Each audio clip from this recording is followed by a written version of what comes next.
I'm a poor trash picker, but when I found a drunk millionaire in the garbage, what he did later shocked me. Welcome back with a new real shock story. Before we start, comment and tell me which city you're watching from. At the end, don't forget to subscribe and rate it from 0 to 10. Let's enjoy the story, everyone. I remember that night like it just happened yesterday. The streets were cold, the kind of cold that seeps into your bones and makes you question if warmth will ever find you again. I was walking home from my shift, my bag heavy on my shoulder, my mind barely on the world around me. Most people don't notice the quiet ones, the ones who move like shadows, but I've always seen the edges of life that others ignore. And that night, something completely impossible happened. I was passing the usual alleyways, the ones littered with broken bottles, torn newspapers, and the scent of a city that had given up on caring. That's when I saw him. At first, I thought it was just another drunk, another person lost to the night, but there was something about him that made me stop in my tracks. He wasn't just drunk, he was vulnerable, completely exposed, lying there like no one had ever loved him, like the world itself had turned its back. And for some reason, my heart wouldn't let me walk away. I know that sounds strange, maybe even reckless, but something inside me screamed that I had to do something, anything. I hesitated for a second, just a second, and then I moved closer. His face was pale, his clothes expensive but ruined, and the smell of alcohol and despair mixed in a way that made my stomach twist. I knelt beside him, shaking slightly, whispering his name even though I didn't know it. "Sir, are you okay?" No answer, just a shallow breath, and the quiet sound of the city around us, carrying on as if nothing mattered. I felt fear crawl over me, that icy, paralyzing fear that makes every choice feel like it could be the last. But I also felt something stronger: determination. This wasn't just about me or him. It was about doing what I knew was right, even if the world didn't care. With every ounce of strength I could gather, I lifted him. He was heavy, heavier than I expected. And every step I took was a gamble. I dodged broken glass, piles of trash, shadows that seemed to watch me with curiosity or maybe judgment. People passed, their faces blank, their eyes sliding past us as if we didn't exist. I felt my anger flare. How could the world ignore someone so helpless? How could people be so blind? And yet, fear was always there, pressing against my chest, reminding me how small I was compared to the city, the night, and the power that walked around pretending it didn't matter. I finally made it to my shelter, the place I called home, though it was little more than walls and a threadbare mat. I laid him down gently, my hands trembling as I tried to help him breathe, as I tried to give him something, anything that could make him feel safe. Slowly, he stirred, mumbling incoherently, opening his eyes just enough to catch mine. That moment changed everything. There was a flicker of recognition, of disbelief, maybe even gratitude. I didn't know, and I couldn't guess. All I knew was that we were connected, two lives that had collided in a way neither of us could have anticipated. The next few days were a whirlwind. I fed him what I could, shared blankets, tried to bring him back to some semblance of awareness. And in those moments, I realized something that hit me harder than I could have imagined. The world wasn't kind to either of us, just in different ways. I had my struggles, but he had everything.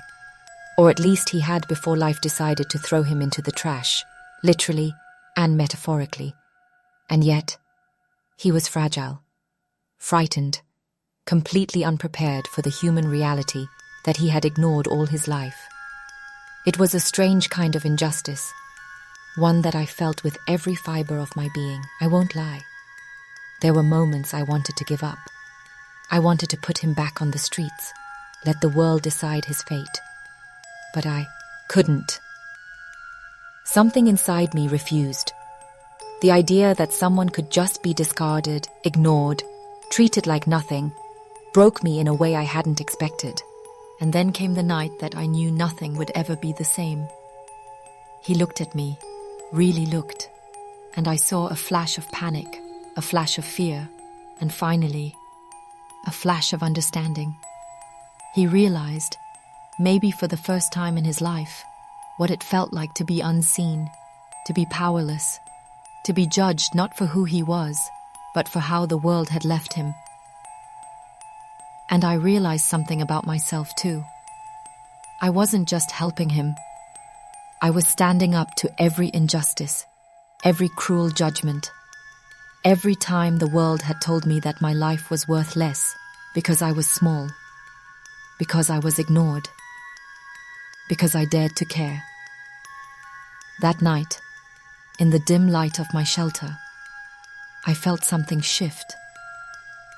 We were no longer just a poor girl and a fallen millionaire. We were two people bound by circumstance, by empathy, and by the quiet, defiant courage to do what was right, no matter the cost. But just as I felt hope, I heard the knock. The sharp, sudden knock at the door that made every nerve in my body tense. Outside, I knew, were forces bigger than us, forces that would test everything I had fought to protect. My heart raced. I didn't know what would happen next, but I knew one thing with absolute certainty. I wasn't going to back down. Not now. Not ever. And that's when I realized the night wasn't over, and neither was the story. The knock at the door came again, louder this time, shaking the thin walls of my little shelter. My heart pounded so hard I thought it might burst. I could see shadows moving outside, men in crisp suits, faces unreadable, eyes sharp with authority, and something colder, something that warned me they wouldn't leave without taking what they wanted. I swallowed hard, forcing myself to breathe. I wasn't just protecting myself anymore. I was protecting him, the man who had been lost and broken, lying in my shelter as if the world had abandoned him completely. I stepped forward, placing myself between him and the door. "He's not leaving," I said, my voice trembling but loud enough to carry over the night air. I wasn't sure if they heard me, but I had to try. I couldn't let them think they could just come in and decide everything for us. The city had already taken so much from people like me. I wasn't letting it take this too. For a moment, nothing happened. The world seemed to hold its breath. Then the doorknob rattled violently. One of the men pushed against the door, his shoulders broad, his expression unreadable, as if the idea of compassion was foreign to him. I held my ground, my hands shaking but refusing to back down. Behind me, he stirred, the millionaire, eyes wide, afraid, confused, but slowly starting to realize that for the first time in his life, someone cared enough to stand between him and the harshness of the world. I could feel the weight of every step we had taken to get here. The nights I had walked the streets alone, the hunger, the cold, the isolation. And now it all led to this moment, a confrontation that was about so much more than just one man in a shelter. It was about fairness, humanity, and proving that no one, no matter how much money or power they had, could make you feel worthless if you refused to let them. The man behind me finally spoke, his voice shaky but filled with urgency. "Alec, you don't have to do this," he said. I looked at him, my chest tight with determination and fear. "I do. I replied. "I can't let them take you. Not like this. Not after everything." He swallowed hard, the fear in his eyes mingling with something else. Respect. Maybe even awe. He had never been in this world before. He had never felt powerless like this. And I realized that power and wealth didn't mean safety, didn't mean courage. Sometimes courage was smaller, quieter, and more dangerous than the largest army of men in suits. The first push against the door made me stumble, my hand catching the frame as I steadied myself. The man outside glared at me, and I could see the frustration building in him. He wasn't used to someone standing in his way, not like this. He didn't understand what it meant to fight for someone because it was the right thing to do, not because it served him. I could feel my own anger rising, mixing with fear. How could people be so blind to what really mattered? How could the world allow someone to be reduced to nothing while chasing rules and money like it was all that counted? I took a deep breath, trying to steady myself. "If you want him, you'll have to go through me," I said, louder this time, my voice stronger than I felt. Behind me, he flinched, but I could see his chest rise and fall as he realized I meant it. The tension in the room, in the night, was so thick I could feel it pressing on my skin, suffocating and heavy. And then, without warning, one of them slammed his shoulder against the door. I stumbled back, hitting the wall, and fear shot through me like lightning. I wanted to scream, to run, but I didn't. I couldn't. Not now. He reached out, the man who had been helpless just days ago, and grabbed my arm. "Alec, we can't let them..." His voice caught, the words breaking in the middle. I nodded, understanding without speaking. We were in this together. Two people from completely different worlds, standing side by side against forces that didn't understand the meaning of humanity. And for the first time, I felt something shift inside him. Fear was still there, yes, but courage was taking root, growing stronger with every heartbeat, every defiant stance, every refusal to give in. Suddenly, the crash came. Something heavy struck the door from the outside. Wood splintered, dust and debris falling around us. My stomach dropped. I could feel the sweat on my skin, my heart racing faster than ever. And yet, in the middle of that chaos, I saw him, the millionaire, standing taller, steadier than before, eyes meeting mine with a silent acknowledgement that we were both changed, both stronger than the world had prepared us to be. We didn't know what would happen next. The men outside were still there, still demanding, still threatening. But in that moment, I realized that courage wasn't about physical strength or money or status. Courage was about standing up when the world tried to crush you, about protecting someone who couldn't protect themselves, about choosing what was right, even when the odds were impossible. And just as the night seemed to reach its peak of tension, something shifted. A sound, faint at first, but unmistakable. Sirens in the distance. Help, maybe. Or more chaos. I didn't know. But I knew one thing. Nothing would ever be the same. That night, in the little shelter where two lives had collided, the world had shown us its cruelty, but it had also shown us our own power. And in that power, in that small but unyielding act of defiance, something miraculous began to take shape. The sirens grew louder, echoing through the empty streets like a warning and a promise all at once.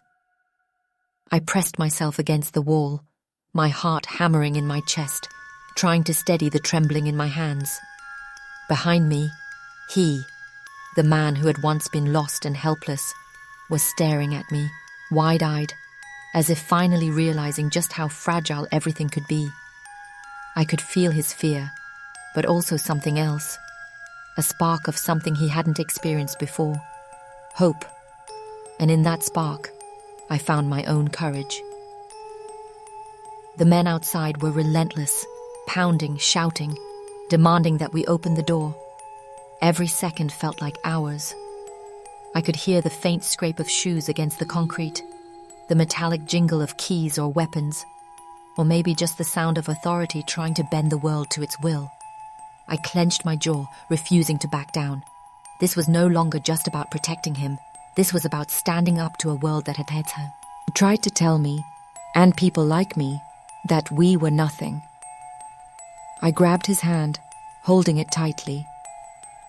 "We'll get through this," I whispered, though my voice was barely audible over the chaos outside. He nodded, though his grip was shaking. The city outside didn't care about us, but I realized something. We had each other, and that was enough to make a stand. We weren't just victims anymore. We were participants, players in a story that was bigger than either of us, a story of survival, courage, and the refusal to be ignored. Suddenly, one of the men slammed his shoulder against the door, splintering the wood just enough to make my stomach lurch. I stumbled back, but I didn't let go of him. Behind me, he hesitated for a second, then stepped forward, placing himself between me and the door, as if he had suddenly learned what it meant to protect someone. That small act, a gesture so simple, hit me harder than anything before.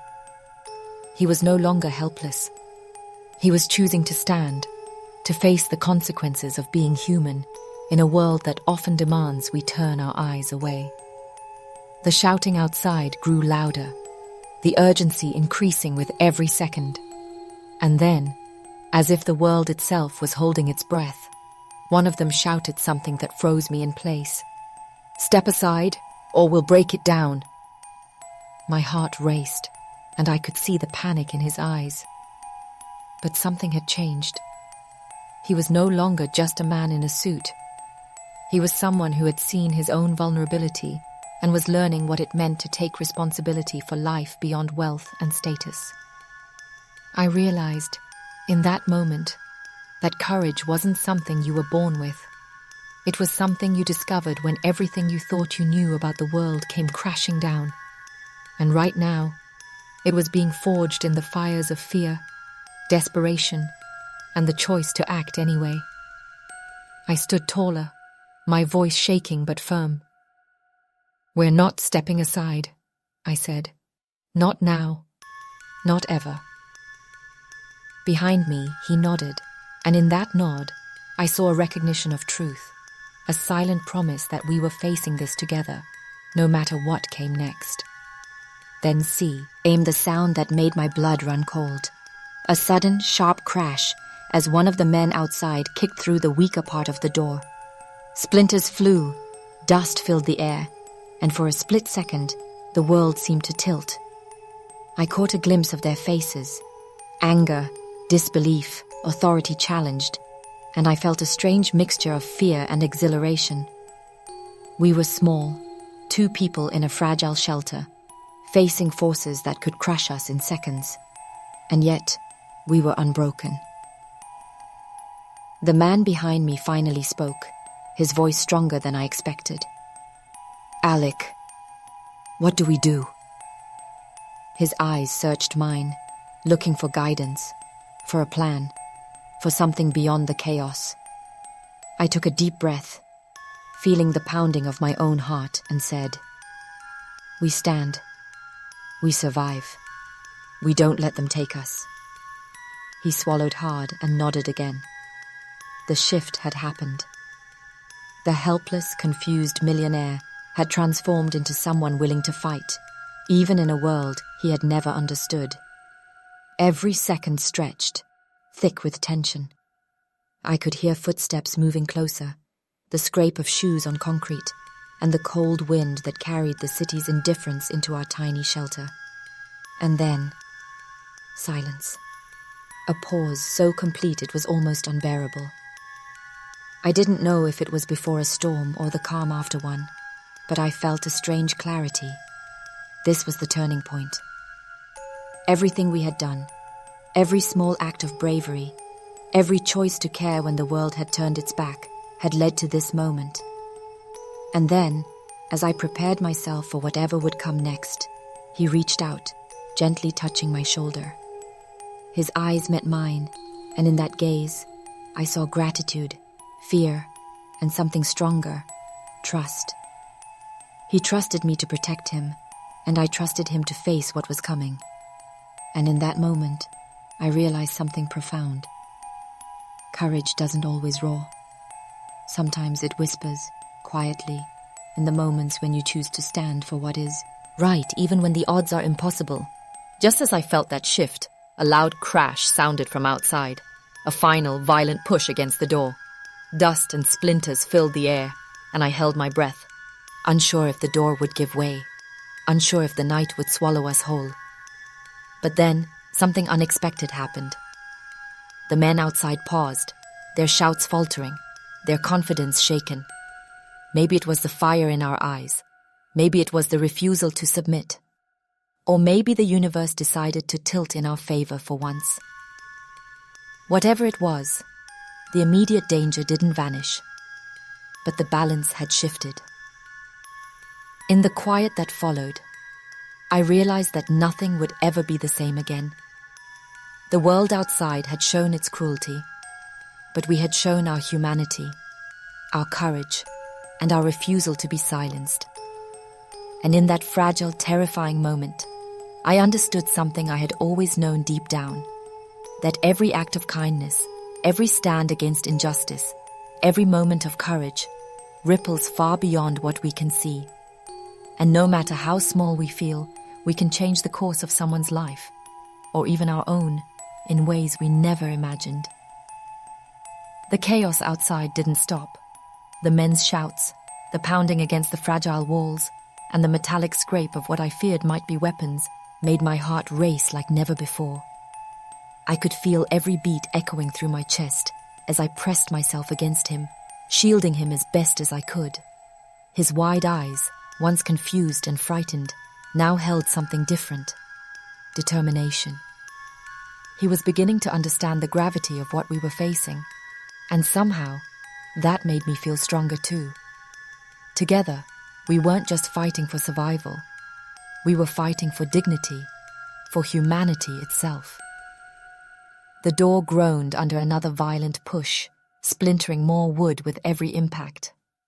I could see the frustration in their movements, the way they underestimated the smallness of our shelter, the way the faster I assumed fear would force submission. But they didn't understand the fire that burned inside me.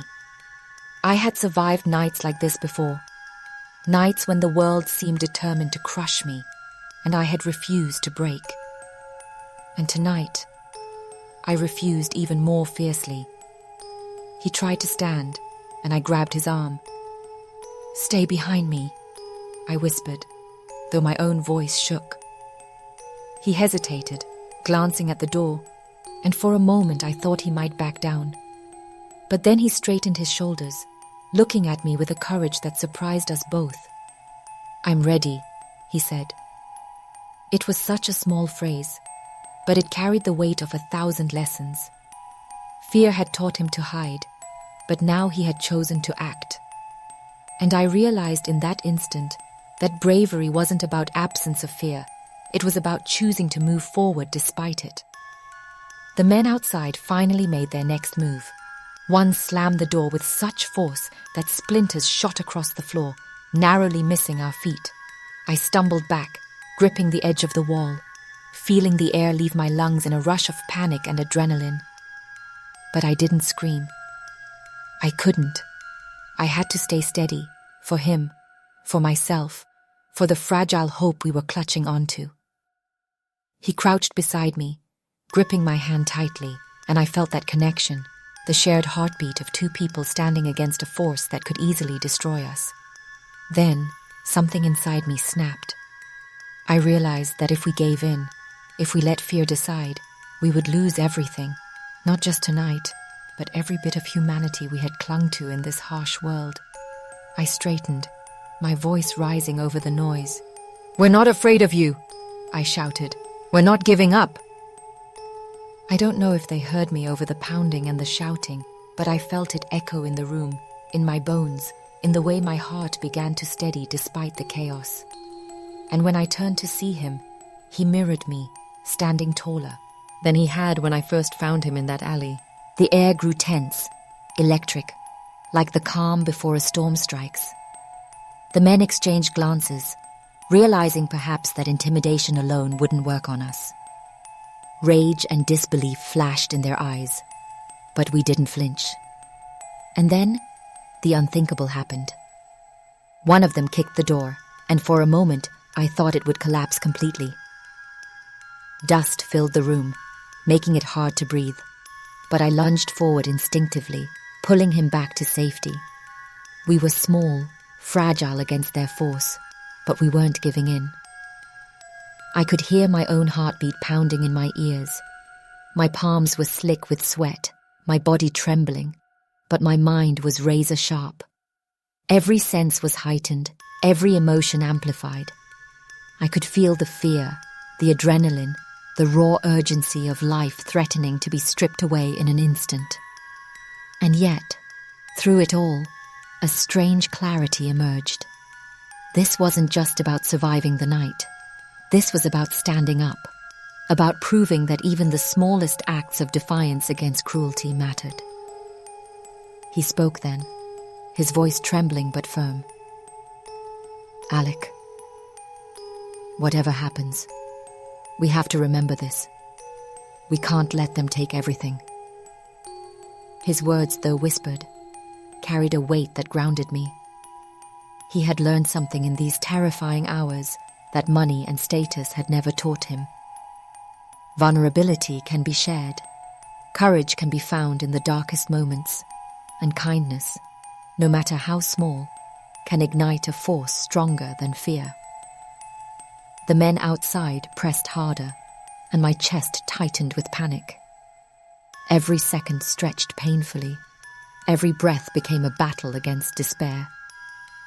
I gripped him tighter, feeling the tension ripple between us. And then, with a sudden crash louder than anything before, the door finally splintered enough to leave a gap wide enough for a hand. Or worse. My stomach dropped, and I braced myself. Time slowed. Every second felt like a lifetime. And then, something miraculous happened. The man I had rescued, once helpless, once lost, stepped forward with an unexpected strength. He blocked the opening with his body, placing himself directly in the path of their authority. He met their gaze, unflinching, and for a moment, I could see the disbelief in their eyes. No one had ever challenged them like this before. Not in such a small space, not with so much courage, not with the raw humanity that radiated between us. The moment stretched. Every fiber of my being screamed, every heartbeat screamed, but we didn't falter. And just when it seemed like the door might finally give way completely, a loud wail from the street outside pierced the night. A siren, a warning, a reminder that we weren't entirely alone in this world. The men hesitated, their rhythm broken, their confidence shaken, and I felt a flicker of hope ignite inside me. I realized then that this was the turning point, the apex of fear, the peak of tension, the moment where our courage was tested to its limits. And in that tiny, battered shelter, with dust and splinters surrounding us, I understood something profound. Bravery isn't the absence of fear, and power isn't always in money or strength. Sometimes it is in the choice to stand, to fight, to protect, and to care, even when the odds are impossibly stacked against you. I looked at him, and he looked at me, and in that silent exchange, the world outside didn't matter. We had crossed a line together, two lives intertwined by chance, courage, and defiance. And in that instant, I knew that no matter what happened next, this night, this terrifying, unforgettable night, had changed us forever. The silence that followed the chaos felt unreal. The men outside had finally backed off, their shouts fading into the night, leaving the street eerily quiet except for the distant hum of traffic and the faint wail of sea. Errands that reminded us the world hadn't stopped. I sank to the floor, my chest heaving, every muscle in my body trembling from the tension that still didn't fully leave. Behind me, he sat quietly, staring at me, and I could see the weight of what had just happened reflected in his eyes. Shock, disbelief, and slowly, gratitude. For the first time, I noticed how fragile we both really were. He had been a man of wealth, of privilege, of power. But in this moment, stripped of status and control, he was human. And I realized how little the world truly understands the struggles of those it overlooks every single day. That night had exposed a truth I had known all along. Courage, kindness, and humanity often come from the smallest, most unexpected places. I had acted out of instinct, out of a refusal to let injustice win. And somehow, that simple act had turned our lives upside down. We spent hours just sitting there, the adrenaline slowly leaving our bodies, replaced by a quiet exhaustion. He looked around, noticing the smallness of my shelter, the meager blankets, the remnants of a life most people would have ignored or mocked. I saw something shift in him, a mixture of humility, understanding, and a newfound respect for a world he had never truly seen. And in that moment, I realized something I hadn't expected. By helping him, I had changed him in ways that no money, no privilege, no authority ever could. Over the next few days, our worlds began to merge in strange and unexpected ways. He started to understand the injustices I had faced, the challenges of surviving in a world that often sees people like me as invisible. And I began to see the cracks in his own life, the ways that wealth and status had blinded him to empathy and compassion. It was painful, sometimes terrifying, but also liberating. We were learning from each other, growing, and realizing that even in a world that often turns its back on kindness, there was hope to be found. And yet, the story didn't end with gratitude or relief. I knew that our night of terror had left marks on both of us that would never fully heal. Fear, courage, and injustice had collided, leaving scars invisible to the world, but clear to those who had lived through it. He had learned what it was to be powerless, and I had learned the depth of my own strength. Together, we had faced cruelty, intimidation, and the cold indifference of society, and survived. That survival, I realized, was more than just living through a night. It was a lesson, a revelation about the human spirit, and the power of small acts of defiance. The man eventually left my shelter, stepping back into the world he had once taken for granted, but nothing was the same. I watched him go, knowing that our encounter had changed him profoundly. The world outside hadn't changed, but he had. And perhaps in some way, I had too. Courage, I understood, wasn't about wealth or power. It was about standing firm when the world demanded submission, about caring when the world ignored suffering, about acting when inaction would be easier. That night had taught us both that lesson, one that I hoped would ripple beyond just our lives. And now, as I sit here telling you this story, I realize how fragile, yet powerful, life can be. How easily people are overlooked, ignored, or discarded. How fear can paralyze, but courage can transform even the darkest moments. And I can't help but ask you, the listener, how many moments of unseen kindness, overlooked courage, or silent injustice pass by every day without notice. How many lives could we change if we chose to act, to care, to stand for what is right, even when it seems impossible? This story is not just about me or him. It's about every person who has been ignored, every act of bravery that goes unseen, and every moment when the world chooses indifference over compassion. It's about the truth that power isn't in money, status, or control. It's in empathy, in courage, and so in the willingness to face fear head-on. I survived that night, and so did he. But the real victory isn't just in survival. It's in what we learn, how we grow, and how we carry that lesson forward. So, I leave you with this. The world will not always see, will not always notice, and will not always reward kindness. But that doesn't mean it's not worth doing. Courage, humanity, and compassion exist in the smallest acts, in the quiet choices, in the moments when fear says, run, and we say stay. And every time we choose to act, we rewrite not just our own story, but the story of the world around us. Remember that. Look closer, care deeper, and never underestimate the power of one person willing to stand for what is right. That night changed my life forever. It changed his. And it could change yours too, if you choose to see, to act, and to believe that even in a world full of cruelty and injustice, kindness and courage can still prevail.